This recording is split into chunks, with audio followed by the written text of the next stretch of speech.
दोस्तों, आप सभी का अपने एजुकेशनल चैनल एजुकेशन जीनियस में तहे दिल से स्वागत है। दोस्तों, आज का हमारा टॉपिक होगा ब्रिक्स। आज हम जानेंगे ब्रिक्स के बारे में कि ब्रिक्स क्या है। जो आज हम पॉइंट्स कवर करेंगे दोस्तों, वो हमारे पॉइंट्स रहेंगे कि ब्रिक्स क्या है, व्हाट इज़ ब्रिक्स।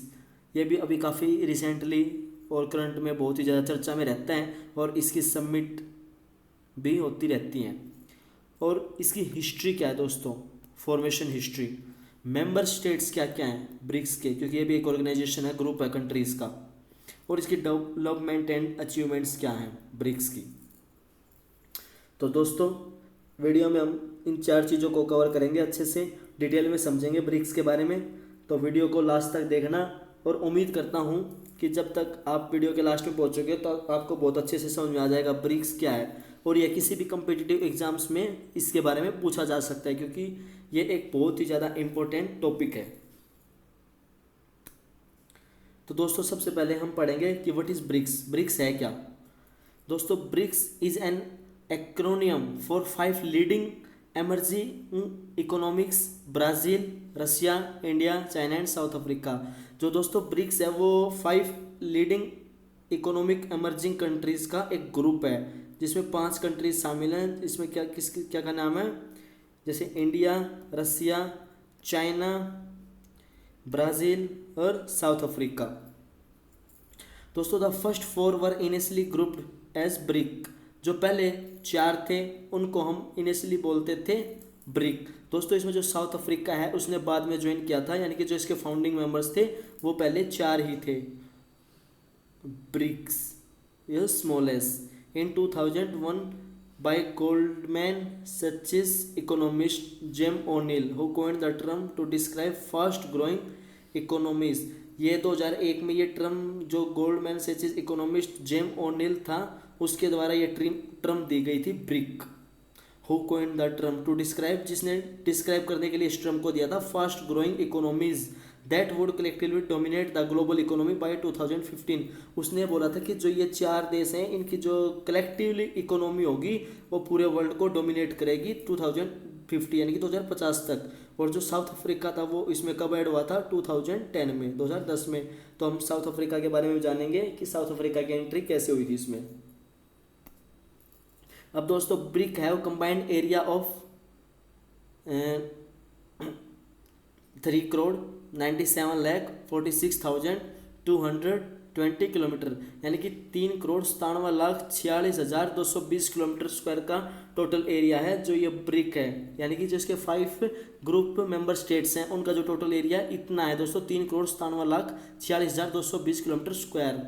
और हम इसको बोल सकते हैं 1,53,46,100 square miles and an estimated total population of about 3.21 billion or about 6.7% of the world land surface and 4.15% of the global population। कि दोस्तों जो ये परसेंटेज में अगर हम देखें तो वर्ल्ड का जो टोटल लैंड सरफेस है उसमें से जो ब्रिक कंट्रीज़ हैं वो 26.7% को शो करती हैं कि 26.7% एरिया इन ब्रिक कंट्रीज़ के पास ही है। और जो वर्ल्ड की पॉपुलेशन है उसका 41.5% जो हिस्सा है वो ब्रिक कंट्रीज़ की पॉपुलेशन का है। Brazil, Russia, India and China are among the world 10 largest countries by population. जो ये 4 कंट्रीज़ हैं, Brazil, Russia, India and China, are among the world 10 largest countries. 10 world largest countries के अंदर आते हैं बाय पॉपुलेशन टर्म में, area की term में और जीडीपी की टर्म में। And the latter 3 are widely consider to be current और एमर्जिंग सुपर पावर्स। और इन तीनों को लेटर 3 मतलब इनको हम करंट और एमर्जिंग सुपर पावर भी बोल सकते हैं।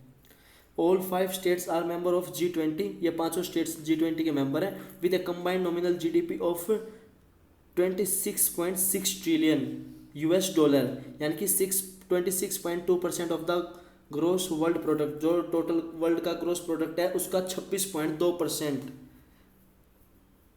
इन देशों की नॉमिनल जीडीपी है।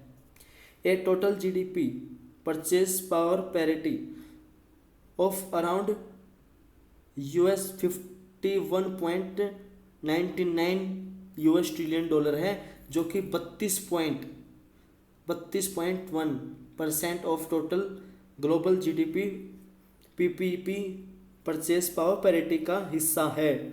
And an estimated $4.46 trillion in combined foreign reserve, और जो इनके पास 2018 के डाटा के हिसाब से जो कंबाइंड फॉरेन रिजर्व है वो है $4.46 trillion.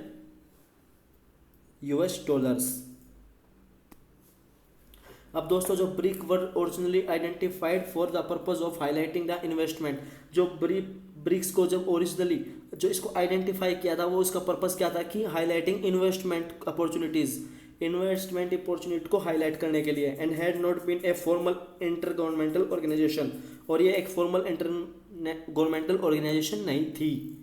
China hosted the most recent 14th BRIC summit, China ने अभी जो इसकी पिछले 14th ब्रिक समिट हुई थी 2022 में 24 जुलाई को, वो चाइना ने होस्ट की थी। Bilateral relations among the BRICS are conducted mainly on the basis of non interference, equality and mutual benefits. इन तीन के बेसिस पे इनके अंदर जो बायलैटरल टॉक्स वगैरह और रिलेशंस हैं ब्रिक्स कंट्रीज के अंदर। Since 2022 group has sought to expand membership, 2022 से ये ग्रुप बोल रहा है कि इसकी मेंबरशिप को एक्सपेंड किया जाएगा विद सेवरल डेवलपिंग कंट्रीज, कुछ डेवलपिंग कंट्रीज के साथ एक्सप्रेसिंग इंटरेस्ट इन ज्वाइनिंग, जो इसको ज्वाइन करने में अपना इंटरेस्ट शो कर रहे हैं। The BRICS have received both praise and criticism for the numerous commentators. BRICS को दोस्तों क्या है कि इसकी तारीफ भी है और इसका बहुत सारा क्रिटिसिज्म भी हुआ है। अब दोस्तों, ब्रिक की हिस्ट्री के बारे में जानते हैं। The term brick was originally developed in the context of foreign investment strategies। जो पहले ये टर्म ब्रिक ओरिजिनली जो डेवलप्ड हुई थी उसका कंटेक्स्ट क्या था कि फॉरेन इन्वेस्टमेंट स्ट्रेटजीज को लेके।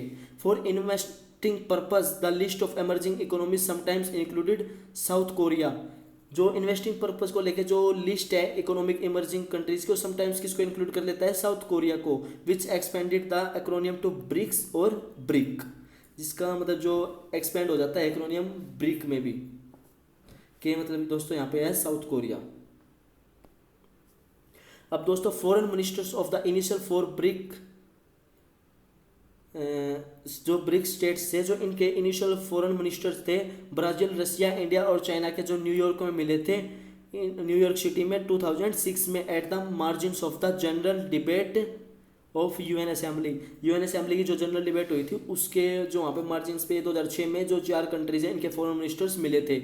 Beginning a series of high level meetings, वहाँ से इन्होंने एक हाई लेवल मीटिंग्स की सीरीज डेवलप की।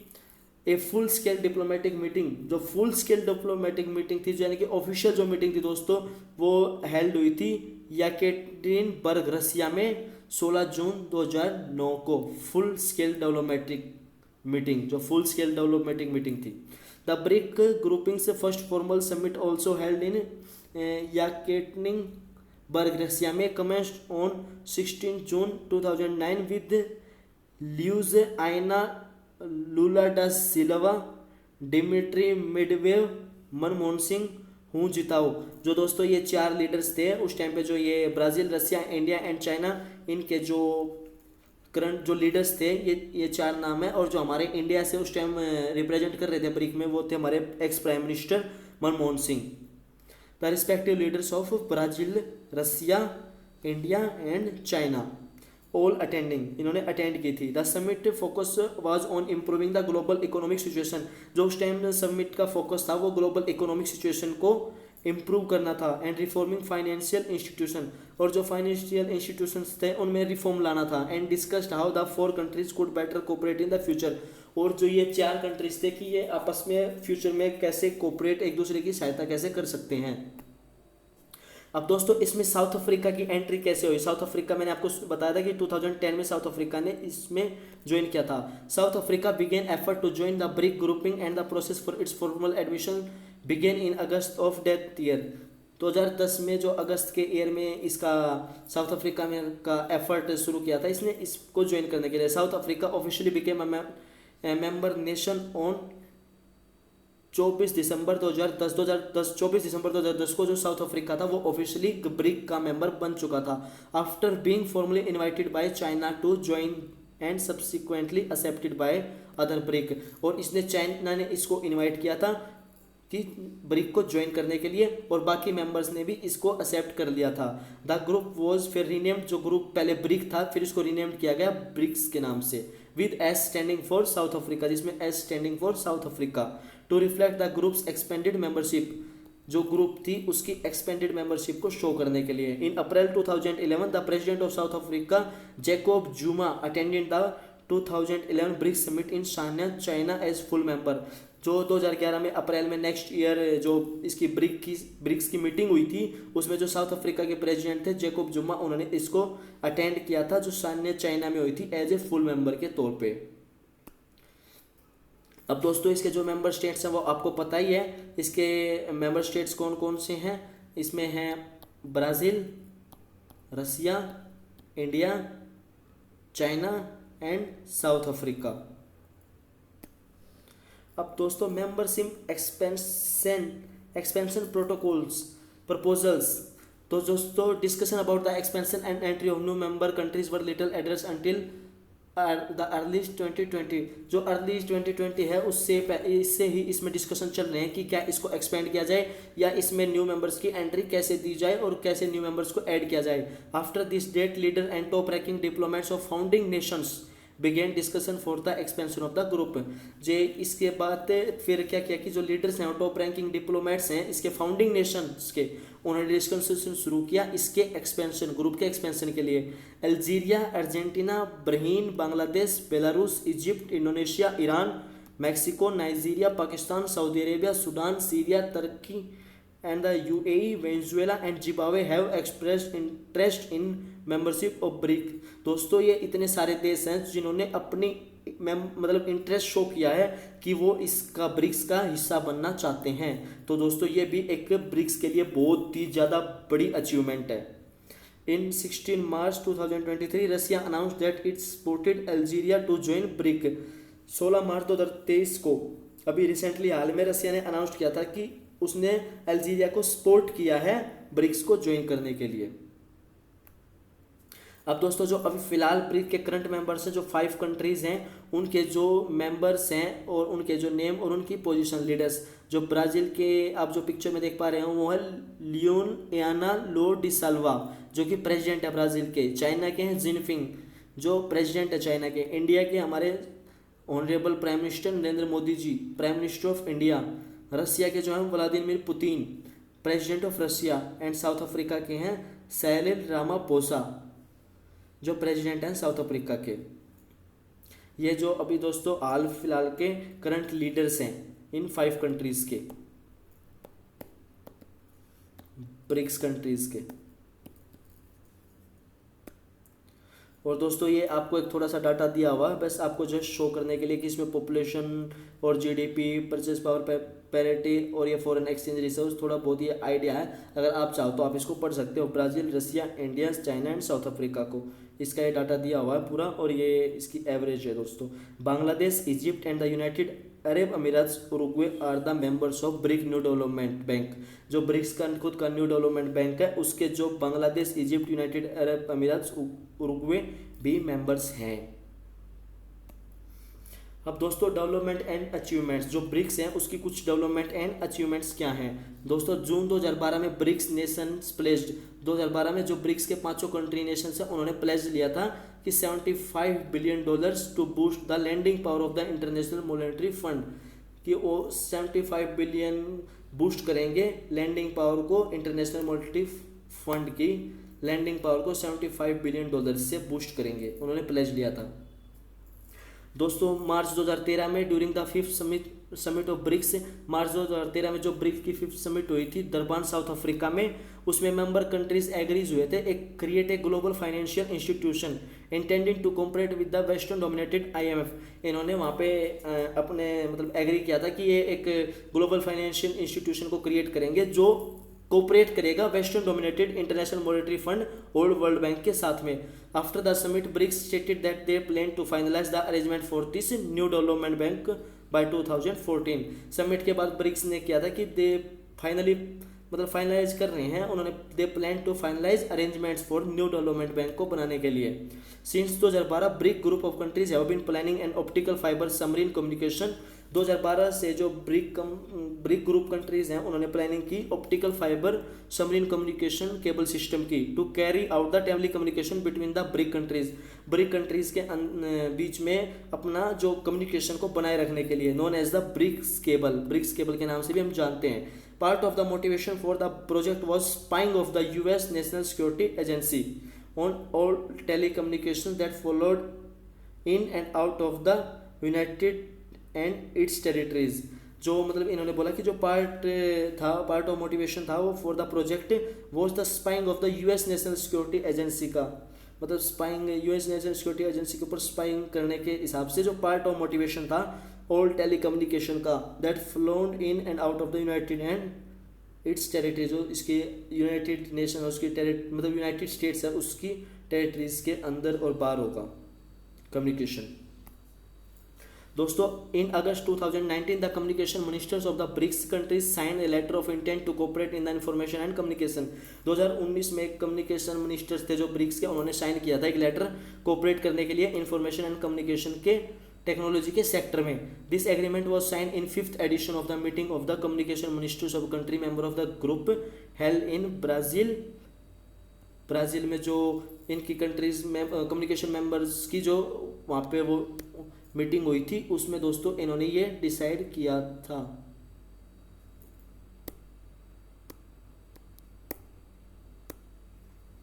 The new development bank located in China, जो न्यू डेवलपमेंट बैंक है दोस्तों ब्रिक्स का वो चाइना में लोकेटेड है। उसने प्लान्स किया था कि 15 billions giving away out to member nations to help their struggling economics. जो कंट्रीज हैं जो अपनी इकोनॉमिक्स में स्ट्रगल कर रहे हैं, मेंबर नेशंस हैं, उनको हेल्प करने के लिए 15 बिलियंस को देने के लिए चाइना ने प्लान किया था। जो 15th ब्रिक्स समिट होगी दोस्तों, जो अभी इस साल में 15th ब्रिक्स समिट होगी वो अगस्त में होगी, किसमें, दरबान और साउथ अफ्रीका में होगी। South Africa is a signatory to Rome statue. दोस्तों जो एक रोम स्टेचू एग्रीमेंट है ये भी एक एग्रीमेंट है जिसमें साउथ अफ्रीका ने साइन कर रखा है। इसमें क्या है कि जो इसको मतलब जो सबसे बड़ा अभी मुद्दा बना हुआ है ब्रिक को लेके ये बना हुआ है कि क्या इसमें व्लादिमीर पुतिन जो रसिया के प्रेसिडेंट हैं हाल फिलहाल में, जिनके खिलाफ इंटरनेशनल क्रिमिनल कोर्ट ने जो आईसीसी वारंट इशू किया था 17 मार्च 2023 को against Putin during the invention of Ukraine, जो यूक्रेन और रसिया वॉर को लेके जो आईसीसी ने उनके खिलाफ में जो वारंट जारी किया था उसके लेके कि उसमें एक जो रोम स्टेचू एग्रीमेंट है उसके हिसाब से साउथ अफ्रीका इस एग्रीमेंट का जो मेंबर कंट्री है। और इस एग्रीमेंट के में एक पॉइंट यह भी है कि अगर व्लादिमीर पुतिन साउथ अफ्रीका को विजिट करते हैं तो साउथ अफ्रीका की ड्यूटी है कि वो व्लादिमीर पुतिन को अरेस्ट करें, जो कि इंटरनेशनल क्रिमिनल कोर्ट के द्वारा वारंट जारी किया गया है। तो दोस्तों अब इस 15th ब्रिक्स समिट में देखने वाली बात ये होगी कि क्या पुतिन विजिट करेंगे, और अगर पुतिन विजिट करेंगे तो साउथ अफ्रीका क्या इसके खिलाफ कुछ स्टेप्स लेगा या नहीं लेगा दोस्तों। तो दोस्तों ये 5 करंट लीडर्स हैं ब्रिक कंट्रीज के। और दोस्तों ब्रिक्स में इतना ही था। उम्मीद करता हूं दोस्तों आपको ब्रिक्स के बारे में बहुत अच्छे से समझ में आ गया होगा, और मैंने आपको जितना ज़्यादा हो सका उतना डिटेल में बताया है इसके अचीवमेंट्स और इसके मेंबर स्टेट्स के बारे में। अगर दोस्तों आपको अभी भी कुछ थोड़ी बहुत समझने में प्रॉब्लम है तो आप एक बार वीडियो को दोबारा ज़रूर देखें, और अगर फिर भी आपकी प्रॉब्लम सॉल्व नहीं हो रही तो आप मुझे कमेंट कर सकते हैं। दोस्तों वीडियो को देखने के लिए आप सभी का तहे दिल से धन्यवाद। मिलते हैं दोस्तों नेक्स्ट वीडियो में फिर किसी इंटरेस्टिंग एंड नॉलेजेबल टॉपिक के साथ में। तब तक के लिए थैंक यू दोस्तों।